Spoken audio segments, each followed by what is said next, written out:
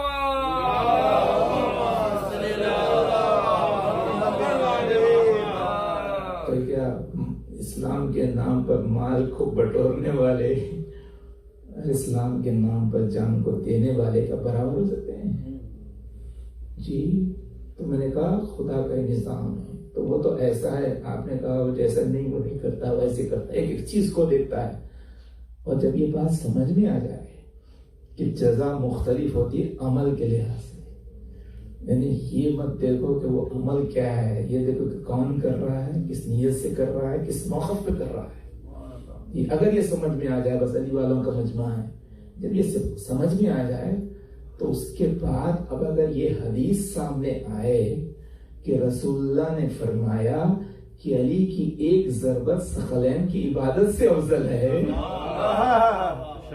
لیکن اپنے موضوع سے وابستہ ہوں، علی کا تعارف نہیں کرا، تو اب اگر یہ حدیث آ جائے کہ علی کی ایک ضربت ثقلین کی عبادت سے افضل ہے، یہ ساری باتیں اگر کوئی سمجھاوا تو وہ شک نہیں کرے گا کہ ہونا ہی چاہیے. اگر بگڑ کے ساتھ ایک ضربت میں ثقلین کی عبادت، تو میں کہتا ہوں ایک ضربت کو مت دیکھو، دیکھو کس موقع پر چلی ہے.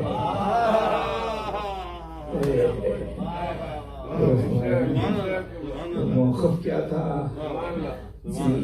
یہاں پر خود رسول اللہ فرماتے کل ایمان کل کفر کے مقابلے میں برز الایمان کلہ الی الکفر کلہ جی. اور وہ جو آ کے جو عمر ابن عبدود جو آ کے جو چیلنج کر رہا تھا، کس چیز کو وہ چیلنج کر رہا تھا؟ معلوم ہے کیا کہہ رہا تھا کہ مسلمانوں تم بہت کہتے ہیں جنت ہے، وہ کہتے ہیں کہ اگر کوئی مقابلہ کرے گا کافر سے، مشرک سے، تو وہ غازی ہو کے جنت میں جائے گا، اور مر جائے گا تو شہید ہو کے جنت میں جائے گا. تو جنت جنت جنت، اب کہاں ہے وہ عقیدہ؟ اگر وہ عقیدہ صحیح ہے تو آئے کوئی مجھ سے مقابلہ کرے. دیکھ رہے ہیں آپ کیسا وہ چیلنج کر رہا تھا. یعنی ہر شخص کام کر رہا ہے، جو بھی کر رہا ہے، خیر و خیرات ہو، نماز ہو، روزے ہو جی، رات پر جا کے پھر فجر پڑھ کے نماز پڑھا ہے، گرمی کے زمانے کے 17-18 گھنٹے روزہ رکھ رہا ہے، اور جا کے حج میں اتنی زحمتیں اٹھا کے وہاں پہ جا رہا ہے اور محنتی کمائی کو خرچ کر رہا ہے. یہ سب چیزیں انسان جو ہے کر رہا ہے کاہے کے لیے؟ تو سب یہ کہتے ہیں کہ بس جنت مل جائے، اس کا آخرت ٹھیک ہو تاکہ اس کا انجام جنت ہو جائے. سب یہ عبادتیں جو کر رہے ہیں، سب لوگ جنت کی خاطر ہی کر رہے ہیں. لیکن یہ بھی تو سوچے کہ کبھی جنت کے اوپر آج بھی آئی تھی. سوچئے کہ عمر ابن عبداللہ جب آ کے یہ کہہ رہا تھا، اب اگر کوئی آگے نہیں بڑھتا،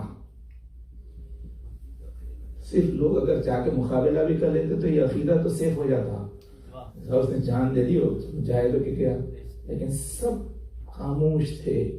خاص طور سے تاریخ بیان کرتی ہے کہ وہ جن کی بہادری کے بڑے ڈنکے آج پیٹے جاتے ہیں. کہتے ہیں کہ وہ سب اس عالم میں تھے کہ باقاعدہ بیان کیا گیا ہے کہ ایسے خاموش تھے, متحرک نہیں تھے اور بالکل حرکت نہیں کر رہے تھے. کہتے ایسے بیٹھے تھے کہ مثلا ان کے سر پہ کوئی طائر بیٹھا ہوا ہے, یہ ذری حرکت کریں گے تو اڑ جائے گا. جی یوں بیٹھے تھے اور پھر بیٹھے ہی نہیں تھے, یعنی حوصلے بھی ان کو بھی شکست, حوصلوں کو شکستہ کر رہے تھے, حوصلہ شکنی بھی کر رہے تھے. کرے میں نے خود دیکھا ہے بڑا بہادر پہلوان آدمی ہے, ایک مارے کہ میں اس کی سپر ٹوٹ گئی تھی تو اس نے اونٹ کے بچے کو اپنے ہاتھ پہ اٹھا کے سپر بنا لی. یعنی یہ بھی کہ خود بھی نہیں جا رہے ہیں, جانے والوں کو بھی کہہ رہے ہیں. ایسے یہ سب ہو رہا تھا کہ اب ظاہر ہے کہ ایسے میں رسول اللہ نے اس نے آ کے جب بالخصوص جب خیمے کے اوپر اس نے نیزہ مارا ہے, چیلنج کیا ہے, تو رسول اللہ نے کہا من لہذا القلب, کون ہے اس قلب کے مقابلے کو چاہے. جی وہ لوگ تو کہتے ہیں نا کہ صاحب دیکھیے یہ نہیں ہوتا ہے, یہ لعنت اور یہ برا بولنا کسی کو, یہ ادھر ادھر سے کہتے ہیں گالی ہے, یہ گالی نہیں دینا اور کیا نہیں کرنا. تو وہاں پر جو ہے ذرا سا دیکھیے رسول اللہ کا یہ عمل ہے, سب مانتے ہیں. آپ نے کہا ہر جگہ سے آپ گالی بھی ہو, کہیں پر کچھ گالی ہوتی, کہیں پر کچھ گالی ہوتی ہے, کہیں پر الفاظ الگ الگ. مگر کہتے ہیں لکھنؤ میں اگر سمجھیے کہ کوئی شخص اگر کسی کو برا کہنا چاہتا ہے تو کہتا ہے آپ خاموش بیٹھ جائیے ورنہ میں آپ کے ابا کا نام لے لوں گا. وہ زبردست گالی ہو جاتی ہے. جی اب ہمارے پاس ہندوستان پاکستان میں اور پنجاب وغیرہ میں جو مختلف گالیاں ہوتی ہیں وہ الگ مسئلہ ہے, لیکن یہ بھی اتنا بھی ہے, یعنی انسان کو جانور کہہ دینا یہ گالی ہے. رسول اللہ نے کہا ہے کون ہے اس کتے کے مقابلے میں. اللہ اکبر اللہ اکبر. آپ نے فرمایا کہ کوئی اگر در عصمت پر حملہ کرے تو میری نگاہ میں وہ یہ ہو جاتا ہے. جی لیکن آپ نے کہا کون ہے جو اس کے مقابلے کو جائے. جی کون ہے جو اس کے مقابلے کو جائے. 3 مرتبہ آپ نے کہا, تینوں مرتبہ آپ کے میرے مولا امیر المومنین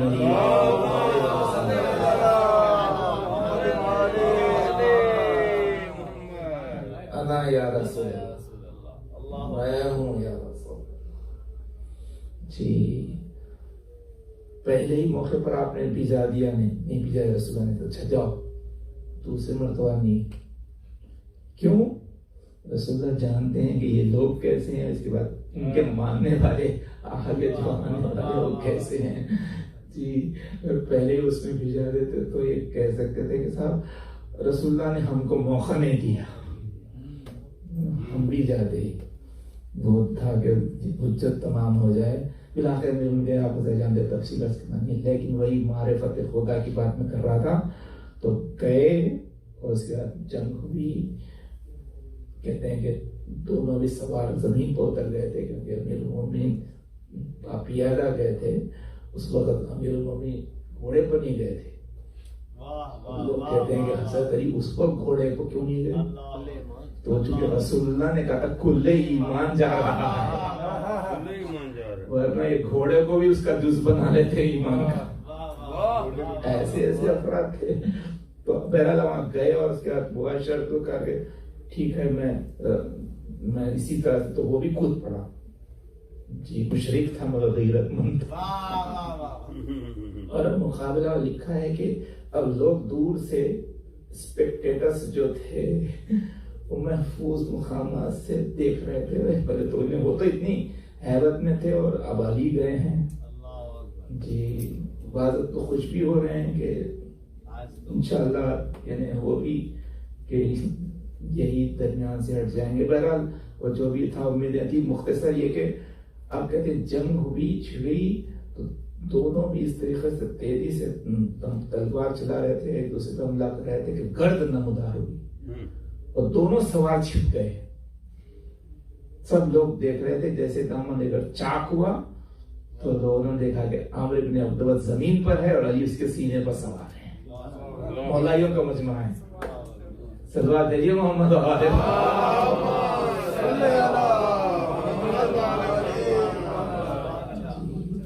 اور سب دیکھ رہے ہیں.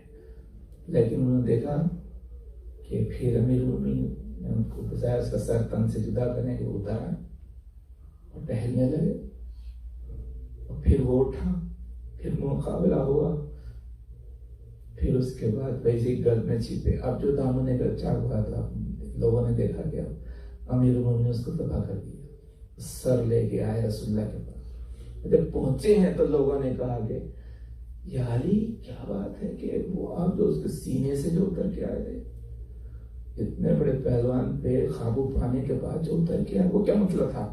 تو آپ نے فرمایا کہ اگر تم دور تھے تم کو نہیں نظر آ رہا تھا.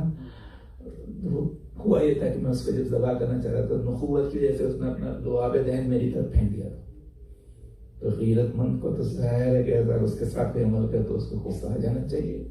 مجھے غیظ آیا تو فرماتے ہیں کہ اب اگر کیونکہ میں تو جو یہ جہاد کر رہا تھا راہ اللہ کر رہا تھا, اگر میں اس وقت اس کو ذبح کرتا تو وہ میرا عمل راہ اللہ نہیں ہوتا, میری نفس کی راہ میں ہوتا.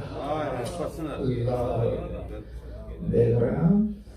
تو انہوں نے کہا کہ یاری یہ تو مسئلہ ہے مگر آپ کو اس بات کا خوف نہیں ہوا کہ بھئی آپ کو اتنی مشکل سے اس پر قابو ملا, بعد میں کیا ہو؟ تو دیکھیے یہیں پر اللہ کو پہچاننا ہے. فرماتے ارے تم یہ سمجھ رہے ہیں کہ اس پر جو مجھے قابو حاصل ہوا تھا میری قوت بازو کی وجہ سے, چونکہ نصرت خدا میرے شامل حال ہو گئی. اللہ فرماتے ہیں کہ اللہ نے خود کہا ہے قرآن کی آیت کوٹ کی میں ینصرکم اللہ فلا غالب لکم, کہ اگر نصرت خدا تمہارے شامل ہے حال ہو جائے تو کوئی تم پر غالب نہیں ہو سکتا. یہ ہے توحید کو پہچانا. اب پہچانا جاتا ہے اللہ, یہی کا مقصد حیات اللہ کو پہچانا. تو آپ نے فرمایا تو لوگوں نے کہا کہ مگر آپ کو اس کا خیال نہیں آیا کہ اتنے بڑے پہلوان پر پھر کیسے قابو آ گیا؟ تو آپ نے یہی فرمایا کہ مجھے یقین تھا کہ جس خدا نے پہلی مرتبہ میری مدد کی وہی خدا دوسری مرتبہ میری مدد کرے گا. بس عزیزان محترم میں نے کہا اس کی اہمیت ہے. تو اس وقت کیا تھا, صرف اس کو قتل نہیں کیا آپ نے بلکہ جنت کے عقیدے کو بچایا. جی وہ جس پر چیلنج کر رہا تھا تو سب تو دیکھ کے خاموش ہے, لیکن اللہ تو جانتا تھا نا. تو اس نے کہا یا علی تم نے جب جنت کے عقیدے کو بچایا ہے تو لو میں جنت تمہارے ہی حوالے کر دیتا ہوں, اب تم ہی بانٹ دو. اس لیے کہا یا نبی سے کہا آپ کہہ دیجیے. نبی نے کہا یا علی انت خصیم النار والجنہ, یا علی تم ہی جنت و نار کے تقسیم کرنے والے ہو. لوگ نہیں سمجھے لیکن یہ کہ اقبال نے سمجھا, اس لیے انہوں نے کہا اسلام کے دامن میں بس اس کے سوا کیا ہے, ایک ضرب ید اللہ ایک سجدہ شبیر, بس اس کے سوا کیا ہے. بحضور یہ ہمارے لیے شکر کی منزل ہے کہ ایسے مولا کی محبت کے لیے ہمارا دل چن لیا گیا. محبت عطا کی گئی, بس کی حفاظت کیجیے اور آنے والی نسل تک پہنچائیے. محبت یاری ضرب ید اللہ اور سجدہ شبیر, اس کی بھی اہمیت ہے. بخدا اگر حسین قربانی پیش نہیں کرتے ہوتے تو ضرب ید اللہ کی بھی اہمیت ختم ہو جاتی. حسین نے قربانی پیش کر کے اللہ کے نام کو, نبی کے کلمے کو, کعبے کی عظمت کو, قرآن کی وقت کو, مولا کی فضیلت کو, ہر چیز کو حسین نے بچا لیا. اور اس کے سلسلے میں جو حسین نے قربانیاں پیش کی ہیں آپ جانتے ہیں, آپ نے کل بھی سنا کہ ہائے حسین نے کیسی کیسی قربانیاں پیش کی ہیں. معمولی بات نہ تھی عزیزان گرامی. حسین نے اکبر سے شیریں سخن کی قربانی پیش کی، قاسم سے گل بدن کی قربانی پیش کی،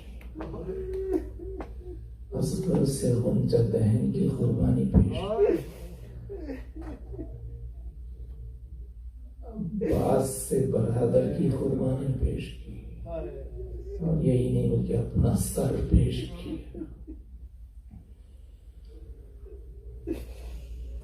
بس حضور حسین کا وہ سجدے آخر تہ خنجر کسی نے یوں توحید کو نہیں پہچان پایا. امیر المومنین نے خود بات دے کے پہچان پایا، لیکن حسین نے تہ خنجر سجدہ کر کے پہچان. زخمی ہو کے زمین پر جو آئے تو جلدی جلدی آپ نے زخمی ہاتھوں سے گھر میں کربلا کی خاک کو جمع کیا اور اس پر پیشانی رکھ دی، اور یہی کلمات الہی و سیدی و مولایا یا غیاث المستغیثین لا معبود سواک، اے بے سہاروں کو سہارا دینے والے میرا تیرے سوا کوئی معبود نہیں. عزیزان محترم، یوں حسین نے کرتے ہیں قد وفیت عہدی اوفے بے عہدے، پالنے والے میں نے اپنا عہد وعدہ پورا کیا، اب تو اپنا وعدہ پورا کر. اب نہیں معلوم اللہ نے حسین سے کیا وعدہ کیا ہے، لیکن حسین کا وعدہ پورا ہوا. حسین نے قربانیاں پیش کی، لیکن یہ کہ ظلم بھی ظاہر ہوا. ظلم کرنے والوں نے کیسا ظلم کیا، حضور آپ کل سن کے تڑپ رہے تھے، ذکر ہوا. لیکن آپ جانتے ہیں کہ شہادت حسین کے بعد تو ظلم کو ختم ہو جانا چاہیے تھا. اور یہ بھی حقیقت ہے، اگر شہادت حسین کے بعد مثلا اہل حرم کو احترام کے ساتھ مدینہ بھیجا دیا جائے تو شاید ہم اتنا گریہ نہیں کرتے. لیکن شہادت حسین کے بعد جو کچھ ہوا، ایسے معلوم ہوتا ہے کہ ظلم ختم نہیں ہوا شہادت حسین پر، بلکہ ظلم کا آغاز ہوا ہے. بس حضور آپ جانتے ہیں کہ مصیبتوں کا آغاز ہوا ہے. جی اب یہ حالت ہے کہ اب مصیبتیں ہیں لیکن کوئی بچانے والا نہیں. اب یہ حالت ہے کہ خیموں میں آگ لگا دی گئی ہے، بیویوں کی چادریں چھینی گئی ہیں، بیمار کا بستر چھینا گیا ہے، رسول کی مسند جلائی گئی ہے. اور عزیزوں تو پھر جو سکینہ پر جو ظلم ہوا ہے، اولاد والے آپ جانتے ہیں کہ جو گوشوارے جو سکینہ کے چھینے، میں کہتا ہوں کہ اگر وہ مانگ لیتے شہزادی سکینہ سے تو وہ خود دے دیتے. سخی گھرانے کی بچی تھی، وہ خود خیرات نکال کے دے دیتی. مانگا نہیں گیا، ٹھیک ہے اگر مانگا نہ جاتا کم سے کم اتار لیا جاتا. وہ محمد نہ مانگا گیا نہ اتارا گیا، بلکہ اس بے دردی سے گوشواروں کو کھینچ لیا گیا کہ بچی خاک پر تڑپنے لگی، کانوں سے خون کا دریا جاری ہو.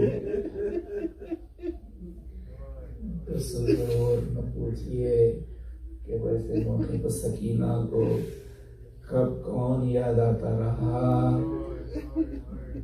یہ کہ یہ منزل رات کی تھی شام اس طرح سے گزری کہ کبھی سکینہ پر ظلم ہوا، کبھی ماں کی نگاہوں کے سامنے مزار علی اصغر کو کھولا گیا اور دوبارہ اصغر کے گلے پر جہاں تیر چلا تھا وہاں خنجر بھی چلایا گیا.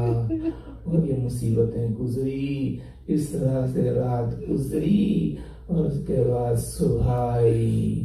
آج 11ویں محرم ہے، یہ دن بھی بڑی مصیبت کا آیا ہے. بس عزیزان محترم، روایت میں یہی ہے کہ وقت چاشت تھا کہ ایک مرتبہ شمر اب سواریوں کو لے کے آیا. وہ جو سواریاں تھی ویسی نہیں تھی جو مدینے میں لائی گئی تھی. اب یہ عالم ہے کہ ناخے ہیں اور ان پر نہ کجاوا ہے نہ ملے ہیں بیماری ہے. وہ لائے جا رہے تھے. لکھا ہے کہ اس وقت یہ عالم تھا کہ جناب زینب خواب پر بیٹھی تھی. بیویاں سہمے ہوئے بچے سب وہیں پر تھے. اور امام زینب جناب زینب کے قریب ہی تب کے عالم میں تھے. جیسے وہ ناخ قریب آنے لگے تو امام نے دیکھا اور آنکھوں سے آنسو جاری ہوئے. جناب زینب نے کہا بیٹا سجاد گریا کیوں کر رہے ہیں؟ جو مصیبت ہوگی ہم برداشت کر لیں گے, صبر کرو. تو امام نے کہا نہیں امام وقت کا امام ہے, امام وقت ہے, جو ہر چیز سے واقف رہتا ہے, ہر چیز کی زبان سے واقف رہتا ہے, جانوروں کی بولیوں سے تک واقف رہتا ہے. امام نے کہا پھوپھی اماں رونا اس بات پر آپ دیکھ رہے ہیں کہ وہ جو ناقے آ رہے ہیں تو ایک ناخہ دوسرے ناخے سے کچھ کہہ رہا ہے. کیا کہہ رہا ہے؟ کہ ایک ناخہ دوسرے ناخے سے کہہ رہا ہے دیکھو کچھ دیر میں ہماری پشت پر آل محمد سوار ہونے والے ہیں, دیکھو ہم پر کچاوے نہیں ہیں, ملے نہیں, ذرا سنبھل کے آہستہ چلنا, کہیں ان کے بچے خاک پر نہ گر جائے. پھوپھی اماں جانوروں کو تو ہم پر رحم آ رہا ہے, لیکن یہ کیسے انسان ہے کہ ان کو ہم پر رحم نہیں آ رہا ہے. حضور اس کے بعد یہ ہوا کہ شمر آیا. اس کے بعد آگے پکار کے اس نے کہا چلو قیدیو اب تم کو یہاں سے کوفہ اور کوفے سے شام کی طرف جانا ہے. بس لکھا یہ ہے کہ یہ کہہ کے وہ آگے بڑھ رہا تھا. تو اب یہ تھا مسئلہ کہ اونٹوں پر سوار ہونا ہے, اس میں کچاوے بھی نہیں ہیں. اب ایسا جانتے ہیں کہ اونٹ کی سواری ایک دشوار سواری ہوا کیونکہ اس کی پیٹھ جو ہوتی ہے کافی اونچی رہتی ہے, تو وہاں پر اس پر سوار ہونا آسان نہیں ہوتا. مرد تو جست کر کے سوار ہو جاتے ہیں, لیکن عورتوں کے لیے مسئلہ ہوتا ہے تو ان کو سہارا دینا پڑتا ہے. جی اس لیے ان کے لیے کے پاس زانوں کو خم کرتا تھا تو اس پر قدم رکھ کے وہ سوار ہوتی تھی. تو شیور آگے بڑھا دیا تو بازو تھام کے سوار کرتے تھے. تو اس نے کہا میں سوار کر دوں گا بازو تھام. تو زینب نے کہا خبردار ہمارے محمد. آپ نے کہا تو یہ نہ سوچ, میں خود سوار کرا لوں گی. تو یہ کہہ کے شہزادی آتی تھی کہ بیوی کے پاس کہا ام لیلا سوار ہو جاؤ, ام فروا سوار ہو جاؤ, ام باپ سوار ہو جاؤ. یہاں تک کہ فضا کے پاس ہے کہ میری ماں کی کنیز فضا, اور ماں بھی کہہ کے اے اماں فضا تو بھی سوار ہو جا. تو فضا کہاں پہ لگی؟ میں نے بس کیا نا کیا جو مسئلہ تھا کہ شہزادی نے اپنے زانوں کو خم کیا, تو یہ تھا کہ زانوں زینب پر وہ قدم رکھے. اس نے کہا کہ کبھی بھی یہ مجھ سے نہیں ہو سکتا, میں اور آپ کے زانوں بس کا فضا تجھے میرے ماں کے حق کا واسطہ. بس ارباب اللہ فضا کو بھی جب سوار کرا چکی اور جب خود کی سواری کی منزل آئی, اپنا مدینے کے سوار کرانے والے یاد آ گئے. عباس نے زانوں کو خم کیا تھا, اکبر نے محفل کا پردہ ہٹایا تھا, حسین نے بازو کو تھاما تھا. حسرت بھری نگاہوں سے مقتل کی طرف دیکھنے لگی. راوی کی طرف پکارا تو بس صرف عباس کو آواز دی, یا اخی یا عباس انت الذی رکبتنی علی خروج المدینہ. عباس مدینے میں تو نے مجھے سوار کرا. لاش عباس دریا کے قریب تڑپنے لگا, اور پھر یہ کہ یا علی کہہ کے بڑی دشواری کے ساتھ شہزادی خود سوار ہو گئی. وہ سواریاں آگے بڑھی. ظلم کی انتہا تھی کہ وہ اشقیاء سواریوں کو وہاں سے لے جانے لگے جہاں پر کہ شہداء کے لاشیں زمین پر بکھرے ہوئے تھے. اس روایت میں کہ جیسے ماں کی نظر اپنے دل کے ٹکڑوں پر پڑنے لگی, تو ہر ماں اپنے آپ کو اونٹ سے زمین پر گرانے لگی. روایت میں کہ زینب کی بھی نگاہوں نے محمد کے جنازوں پر پڑی، لیکن زینب نے اپنے آپ کو نہیں کیا، اس لیے دوسری ماؤں کا خیال کرنا تھا. دوسروں کو سائے سوچ کے اگر میں بے چین ہو جاؤں تو ان ماؤں پر کیا گزرے گا. تو شہزادی نے اپنے آپ کو نہیں گرایا، لیکن ایک منزل ایسی آئی کہ زینب نے بھی اپنے آپ کو گرا دیا. وہ منزل یہ تھی کہ بے اختیار شہزادی کی نگاہ امام زین العابدین پر پڑ گئی کہ آپ نے دیکھا کہ وہ اپنے باپ کے لاش بے سر کے قریب پڑے ہوئے، بن بن کانپ رہا ہے، چہرہ زرد ہو گیا. تو اب توجہ کو ہٹانے کی خاطر شہزادی نے اپنے آپ کو ان سے زمین پر گرا دیا. ارباب جیسا آپ نے سنا کہ زینب اونٹ سے زمین پر آئی، لیکن کیسے آئی؟ بس جب ویسے آئی جیسے عباس گھوڑے سے زمین پر آئی. عباس کے ہاتھ کٹے ہوئے تھے، یہاں زینب کے ہاتھ پسے گردن سے بندھے. اب جو آواز آئی تو امام کی توجہ مڑی، پلٹ کے کہا پھوپھی اماں کیا ہے؟ کہا میرے لال سجاد اپنے آپ کو سنبھالو، میرے لال ہمارا تمہارے سوا کوئی سہارا نہیں ہے. تو بس اسی کے ساتھ امام نے غربت کا جملہ سنا. ہر ایک کی زیارت کے موقع پر آپ سنتے ہیں یہ بیٹا کہ پتہ تڑپ کے لیے پھوپھی اماں میری غربت کو منازع فرما. میں جوان بیٹا موجود ہوں، یہ میرے غریب بابا ہے. شہزادی نے کہا بیٹا صبر کرو کہ وقت آئے گا کہ دفن بھی کیا جائے گا، مزار بنے گا، لوگ زیارت کے لیے آئیں گے. حضور میں ختم کر رہا ہوں، آپ کے دل بھرے ہو گئے ہیں. ایسے آخری مرحلہ جہاں پر پھر سے سب بیویاں اور بچے جمع ہو گئے، اور پھر یہ کہ اب وہاں پر لکھا ہے جب سب بیویاں ہیں تو دوڑتی ہوئی آگے سکینہ نے اپنا مجروح رخسارا امام حسین کے زخمی سینے پر رکھ دیا اور اوداد یتیم سنائی بابا آپ نہیں تھے، مجھے رات بھر نیند نہیں آئی. اے بابا میرے دور چھین لیے گئے، یہ تماچے لگائے گئے، سب کی چادریں چھین لی گئی. شہزادی گریا کر رہی تھی کہ ایک مرتبہ اب تو تاخیر ہوئی تو شمر آگے بڑھا. ایک مرتبہ اس نے کہا کہ سب سوار ہو جاؤ تو سب سوار ہوئے. سکینہ نے کہا دل پر ہاتھ رکھ کے آپ سنے خدا آپ کو آپ کے بچوں کے سروں پر سلامت رکھے. آئے کیا ظلم ہوا ہے کہ لکھا ہے کہ ایک مرتبہ سکینہ نے کہا اے شن تو سب کو لے کر چلا جا، مجھے یہاں چھوڑ دے. کیوں؟ کہ مجھے 3 کام انجام دینے ہیں. کیا ہے بیان کرو؟ تو کہا پہلا کام تھا میں دوڑتی ہوئی فرات پر جاؤں گی اور وہاں سے پانی لا کے اپنے بابا کو پلاؤں گی کہ میرے بابا پیاسے دنیا سے گزر گئے تھے، یقیناً بڑی پیاس برداشت کی ہے، میں جسم پر پانی چھڑکوں گی. شیو نے کہا نہیں ہو سکتا. دوسرا کام کیا ہے؟ کہ دوسرا کام یہ ہے کہ میں جنگل سے جا کے پتے چن کے لاؤں گی اور بابا کے جس میں اتھر کو چھپا دوں گی. کہا یہ بھی نہیں، کہا تیسرا کام یہ ہے کہ میں سرے راہ جا کے کھڑی ہو جاؤں گی، وہاں سے کوئی قافلہ گزرے گا تو میں ہاتھوں کو جوڑ کے ایسے کروں گی اے قافلے والو ماتل غریب السلام، ارے غریب الوطن دنیا سے گزرا ہے، آؤ اس کی نماز جنازہ ادا کرو. ارے اس میں کون سی غلط بات تھی؟ ایک مرتبہ برہم ہو گیا، روایت ایک مرتبہ اسے تماشا لگایا، بچی زمین پر گری، کھڑی ہوئی تو پھر اس نے تماشا لگایا، بچی گری پھر جوڑی تو اس نے تازیانہ لگایا.